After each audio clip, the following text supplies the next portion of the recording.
Hello guys, I am back with a new video. हाँ, मुझे पता है बहुत लेट हूँ इस चीज़ पे, बट ठीक है। तो मैं ये सुनने की आदत हो गई होगी अब तो ठीक है। दी बॉयज़ का रिव्यू, हाँ, पहले 3 एपिसोड का रिव्यू होने वाला है। तो अगर तुम चौथी की उम्मीद लगा गए तो सॉरी गाइस, मैं तुम्हें क्लिकबेट बिल्कुल नहीं करना चाहता, इसलिए मैंने पहले डाल रखा था थंबनेल में। तो सुनो, तो ये सीरीज़ है बहुत ही बढ़िया है। मतलब ये सुकून दे देती है मेरे दिल को। जो मैं अगर साल भर वो होता है ना कि यार कुछ आ नहीं रहा मेरी रात, ये पूरे इंसान का जो वो होता है गुस्सा, जो भी चीज़ें होती हैं बुरी, वो सारी एक एक एक जगह इकट्ठी करती है और फिर तुम्हें ऐसे ऊपर से गिरा देती है। लो भाई, तुम्हारा ड्रॉप आ गया, ओपन कर लो, देख लो। तो जैसे कि पिछले सीजन्स के शुरू तो जैसे कि पिछले सीजन्स में हमें पता चल गया है कि बिली बुचर अपना जो टॉप का बॉय, दी बॉयज़ का लीडर है, जो था, अब नहीं है, वो MM है, मार्विन, उसका नाम मार्विन था, मुझे अभी पता चला एक दिन पहले, मतलब कल ही पता चला, ठीक है। तो जो बिली बुचर है उसके लास्ट कुछ महीने चल रहे हैं और अब उसके साथ एक और बीमारी जुड़ चुकी है। नहीं, उसकी बीवी बीमारी नहीं है, स्किज़ोफ्रेनिया बीमारी है। हाँ, तो उसकी जो स्किज़ोफ्रेनिया बीमारी है, उसी में उसको उसकी बीवी दिखती है और एक ही चीज़ बोलती हुई दिखती है कि मेरे बच्चे को बचाओ और उसको अच्छा इंसान बनाओ, और मतलब सुपर हीरो बनाओ, तो सुपरमैन जैसा, ना कि उसके बाप जैसा, मतलब जो कि अपना होमलैंडर ना बनाए, अपने बच्चे को सुपरमैन बनाए। ओके, विक्टोरिया न्यूमैन जो है वो वाइस प्रेसिडेंट बन चुकी है और अब तगड़ा ही खेल होने वाला है। मतलब एक हायर अथॉरिटी मिल गई है किसको, सूप्स को। अब वो चाहे तो पूरा वो ख़त्म कर सकते हैं लोगों को, जो कि चालू उन्होंने कर भी दिया, रैम्पेज चालू हो गया होमलैंडर के खुद के फैंस के साथ भी। तुम सोच सकते हो, तुम एक ऐसे इंसान को सपोर्ट कर रहे हो जो कि बहुत ही ख़राब है, बट एट द एंड वो तुम्हें ही मरवा देता है, किस लिए? ताकि उसका फ़ायदा हो सके। मतलब क्या फ़ायदा हुआ तुम्हारे इतना सपोर्ट करने का उसे? पहले एपिसोड में ही हमें समझ आता, मेरे को याद आता है कि यूई में गूदा तो है, देखो स्टारलाइट उसकी बंदी, वो बात तो अलग ही है, बट गूदा वैसे नहीं देख जज कर सकते तुम। गूदा जज कर सकते तुम कि वो अपने सामने एक लड़की पे एसिड फेंक देता है, जिसको उसको पता है कि वो उसको फोड़ सकती है किसी भी सेकंड, बट वो उस पर क्या फेंक देता है? Acid, literally acid. और उसने फेंका क्या सोच के था, और कहाँ फेंका था, यहाँ क्यों फेंका? Why you don't aim for that spot? मुंह की बात कर रहा हूँ मैं, गलीचो, थोड़ी भी शर्म नहीं बची तुम, दिख गया मुझे आज। और एक सीन है जिसमें MM मार्विन मदर स्मिथ, जो उसका कॉमिक नेम है, तो जब उसकी एक्स वाइफ उससे हेल्प मांगने आती है कि तुम मेरा जो प्रेजेंट फियोन्से या हस्बैंड था, तुम उसको ढूंढ दिला दो प्लीज। तो वो जो सवाल पूछता है, वो सवाल पूछते हुए जो लास्ट उसका क्वेश्चन था और उसके बाद उसका हैना निकलता है, वो उसके लिए पर्सनल फील लग रहा था मुझे कि भाई ये तो तेरे साथ गलत ही हो रहा है। और यही सेम तीसरे एपिसोड में दिखाया जाता है कि जब वो बात कर रहा होता है किसी और बॉयज़ के कैरेक्टर से, सॉरी।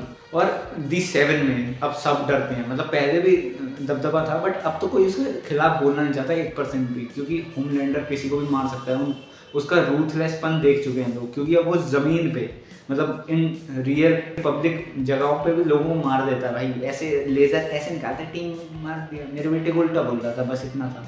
और वो वैसे भी बहुत ख़राब इंसान था, मैंने मार दिया इसीलिए, ठीक है। और सिस्टर सेज की बातों से तुम्हें समझ आता है कि दुनिया एक माया जाल है, तुम्हें बस आके चाहिए उसको देखने के लिए, उस माया जाल को समझने के लिए, ताकि तुम उससे बच सको। और ए ट्रेन अब अपनी गलती सुधारना चाहता है, क्योंकि उसको समझ आ रहा है कि उसके भाई जो उसको बनाना चाहता था वो बिल्कुल वैसा नहीं बना, उसने बहुत चीज़ें ख़राब करी है। यूई की तो लाइफ ही ख़राब कर दी, बट यूई के लिए वो शायद से अच्छा ही है, क्योंकि यूई एक नॉर्मल लड़की से प्यार करता था, अब उसके पास पटाखा है। तेरा तो सही चल रहा है, तू भाई तू उसको क्यों मारना चाह रहा है ट्रेन को? अब तो दोस्त हो तुम, बड़ी फॉर लाइफ। फिर जब हमें दिखाया जाता है बुच्चा का बीस्ट मोड ऑन होता है, वो थर्ड एपिसोड में दिखाया जाता है, वो एक रॉड लेके जब वो मारने आता है भाई। और वो जो देखो, न्यूडिटी बहुत ज़्यादा ख़राब चीज़ है, तो अगर तुम 18+ नहीं हो तो इस शो से बिल्कुल दूर रहना। नहीं तो मैं घर पे आके किसी से कहूँगा, होमलैंडर आएगा घर पे और पर्सनली लेज़र मार के जाएगा, याद रखना। तो अगर तुम 18 से छोटे हो तो अभी इस वीडियो को छोड़ के भाग जाओ, हम तो बड़े हैं, हम तो बोल सकते हैं। और रियल लाइफ रेफरेंस इतने ज़्यादा है ना कि तुम्हें ऐसा लगता है कि भाई यही तो नहीं हो रहा, ये रियल लाइफ में तो नहीं वॉट कहीं बना रखा है जो मेरे को ही नहीं पता। नहीं, न्यूयॉर्क में जो लोग कहते रहते हैं कि भाई ऐसी चीज़ें होती हैं, सही में स्पाइडरमैन है, क्या पता ये भी ना हो, वॉट की बिल्डिंग अलग से न्यूयॉर्क टावर के साइड में खड़ी कर रखी छोटी सी, ऐसा कुछ है?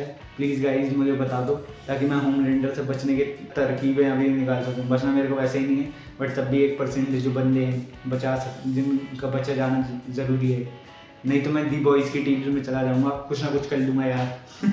क्योंकि इसमें इलॉन मस्क के ऊपर भी शॉट्स लिए जाते हैं, वो हाफ एंड्रॉयड है, और बीच में जो वॉट की G7 की सेक्रेटरी है वो खुद कहती है कि मैं काश 7 को छोड़ के डिज्नी में चली जाती है। डिज्नी का तो ऑफर लेटर भी मेरे पास आ रखा है, तो मैं सोच रहा हूँ डिज्नी के पास चली जाओ। तुमने इनको तो बर्बाद कर ही मारा, उनको तुम कर दो। मैं चाहता हूँ वो ऐसे बर्बाद हो ना तो लोग उनको देखने लग जाएंगे वापस से, व्यू काउंट उनका बढ़ जाएगा भाई। जब हमें दिखाया जाता है कि लास्ट एपिसोड में फ्रेंची को जो ओवरडोज ऑफ मेडिसिन हो जाता है फॉर सम स्पेसिफिक रीजंस, मैं वो चीज़ का नाम नहीं ले सकता, इसलिए तुम्हें समझ आ रहा होगा। तो वो जो ओवरडोज ऑफ मेडिसिन हो जाता है और जब फ्रेंची किमिको को मारते हुए देखता है लोगों को, और जब उनके अंदर से डक्स या टॉयज बाहर निकलने, वो सीन गजब था। ये चीज़ें ही तो बनाती हैं दी बॉयज़ को बॉयज़, कि वो ख़राब चीज़ को भी बढ़िया बना देते हैं। और फिर हमें बताई जाती है दी फायर क्रैकर की रियलिटी। क्या रियलिटी है? नहीं, वो बुढ़े अंकल वाली रियलिटी, वो तो बहुत ही गंदी थी। वो तो सही कह रहा, बुचर ने उसको मार दिया, नहीं मैं पक्का मारता सारे को। ठीक है, क्या कर रहा था वो यार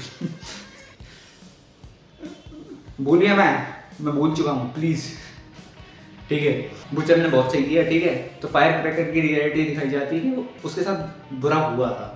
कि क्या बुरा हुआ था? स्टारलाइट ने बुरा किया था। मतलब तुम देख रहे हो पूरे फर्स्ट सीजन से स्टारलाइट को उसमें दिखाया गया कि अरे भाई ये तो बेचारी है भाई, इसके साथ तो सबने बेकार किया भाई। डीप ने क्या कहा, 7 ने क्या कहा, पूरी 7 टीम ने उसको इतना बुली करा, और डीप ने तो क्या क्या कर दिया, छी भाई।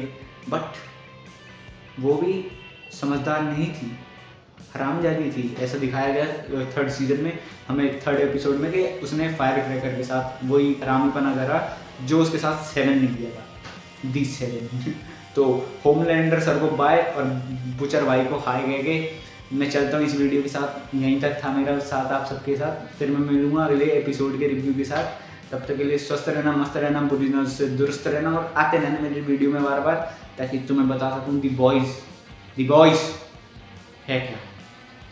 Peace out.